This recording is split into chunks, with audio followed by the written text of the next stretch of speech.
آپ یہ بڑے کانگوا یعنی بیت الخیال کا کام کر کے ایک دوسرے سے باتیں کرتے ہیں اور پوچھتے ہیں، یہ بہت ہی خراب ہے، یہ بہت گناہ کا کام ہے، اس جیسا دوسرا کوئی گناہ نہیں ہے۔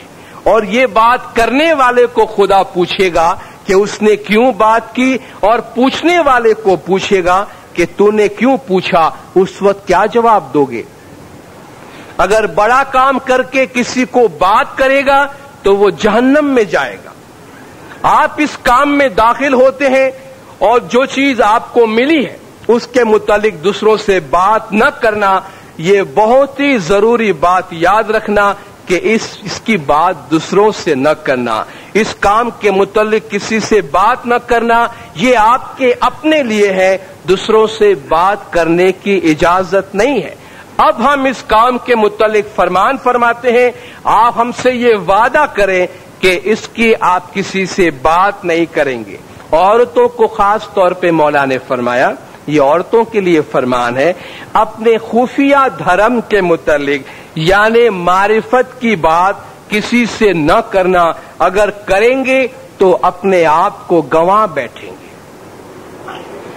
روحانی پرابلم ہے، روحانیت کی بات ہے، امام اور مرید کا آپس کا رشتہ ہے۔ پہلے زمانے میں پیر ہوتے تھے مرید اور امام کے بیچ میں، آج امام نے کسی کو پیر نہیں بنایا، امام بھی ہے اور امام پیر بھی ہے۔ جو بھی روحانی بات ہے امام زمان سے کریں، امام نے اس کے لیے کسی کو بھی ذمہ داری نہیں دی ہے اور کسی کو بھی اس کے لیے مولا نے مقرر نہیں فرمایا۔ اس کے بعد دینداروں، چوتھی بات جو آپ کے سامنے عرض کرنا چاہتا ہوں، کسی غیر سے، اسماعیلی یا غیر اسماعیل، کسی غیر سے دورے، دھاگے، تعویذ، پانی وغیرہ نہ لینا۔ پایا جاتا ہے ہمارے طریقے میں ایسا بھی، مشنریوں کے پاس کتنے لوگ آ جاتے، مشنری صاحب کوئی اچھی تسبیح ہم کو دے دے۔ بھائی جماعت میں تسبیح مولا نے دی ہے، جماعت میں دعا و برکات کی سب چیز ہے، آب شفا موجود ہے۔ اپنے دھرم کو چھوڑ کر، پہلے تو اپنے دھرم میں بھی مولا نے کسی کو اجازت نہیں دی ہے کہ اپنی طرف سے کوئی پانی پڑھ کے، اپنی طرف سے کوئی دورا دھاگا کسی کو دے۔ پانی چاہیے، حاضر امام کی دعا و برکات بلیسنگ کے ساتھ آب شفا امام کی طرف سے ہمیں دیا گیا ہے، امام کی طرف سے تسبیحات ہمیں دی گئی ہے۔ اس سے بھی بڑھ کر کسی کو دھاگا چاہیے تو گھٹ پاٹ کا دھاگا جماعت میں ملتا ہے۔ کوئی یہ سمجھتا ہے کہ اس کو تعویذ کی ضرورت ہے تو وہ تعویذ کے لیے مکھی کے پاس آئے، جماعت سے لے، جماعت کے باہر جانے کی ضرورت نہیں ہے۔ مکھی کامڑیا کے علاوہ اس کے لیے کسی اور کے پاس جانے کی ضرورت نہیں۔ مولا کا فرمان، چونکہ میں نے وعدہ کیا تھا جو بات آپ کے سامنے پیش کروں گا ہر بات فرمان کی بنیاد پہ کروں گا۔ مولا فرماتے ہیں دوسرے دین والوں سے تعویذ لے کر کبھی بھی اپنے پاس نہ رکھنا، جن کا چہرہ دیکھنا واجب نہیں، ایسے دین سے پھرے ہوئے لوگوں کے پاس سے تعویذ لے کر اپنے گلے میں ڈالتے ہیں اور ان پر اعتقاد رکھتے ہیں، اس سے ایمان میں سستی پیدا ہوگی۔ اس طرح کریں گے تو یوں سمجھا جائے گا کہ آپ دو شخص کی اولاد ہوئے۔ آپ دوسرے کی تعویذ لیں گے تو ہمارے دیے ہوئے تعویذ آپ کو کوئی فائدہ نہیں پہنچائے گی اور آپ کبھی بھی روشنی نہیں دیکھ سکیں گے، آپ کے دل میں اندھیرا ہوگا۔ آپ ایمان پر یقین نہ رکھیں اور ادھر ادھر دوڑیں، وہ بے ایمانی ہے۔ 7 جگہوں پر پیر رکھنے کا کیا فائدہ؟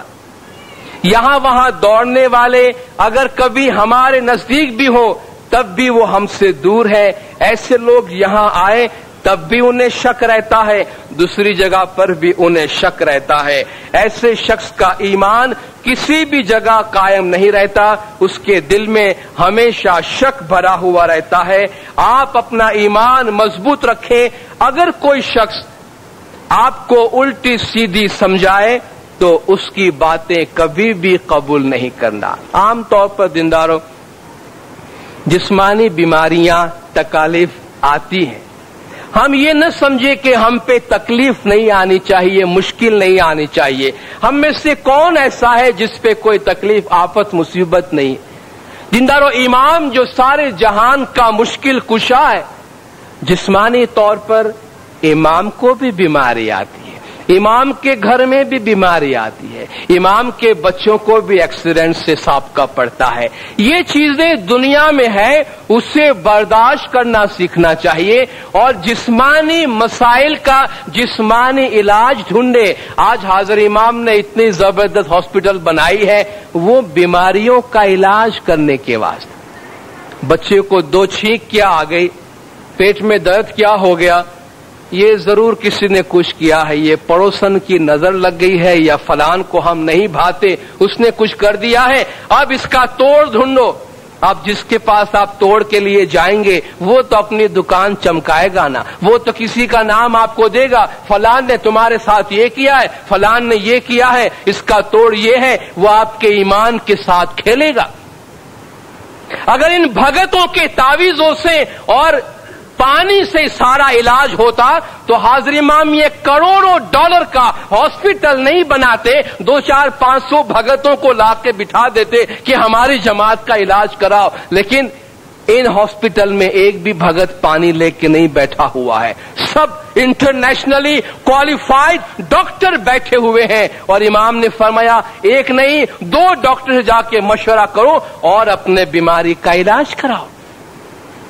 آج دینداروں ہم ایسی دنیا میں ہیں جہاں ہم پہ دباؤ ہے، پریشر ہے، مادیت زیادہ ہے، دوڑ دھوپ بڑھ گئی ہے، مسائل بڑھ گئے ہیں. اس سے بہت دفعہ انسان ذہنی طور پہ بیمار ہوتا ہے، مینٹلی ڈسٹرب ہوتا ہے، ڈپریشن ہو جاتا ہے. اب ڈپریشن لوگوں کو سمجھ نہیں پڑتا کہ یہ ایک ذہنی بیماری ہے، تو اس کے علاج کے لیے یہاں وہاں دوڑتے ہیں، پریشان ہوتے ہیں. دینداروں، جس طرح انسان کا جسم بیمار ہوتا ہے اس کا علاج ہوتا ہے، اس طرح ذہن بیمار ہوتا ہے اس کا بھی علاج ہوتا ہے.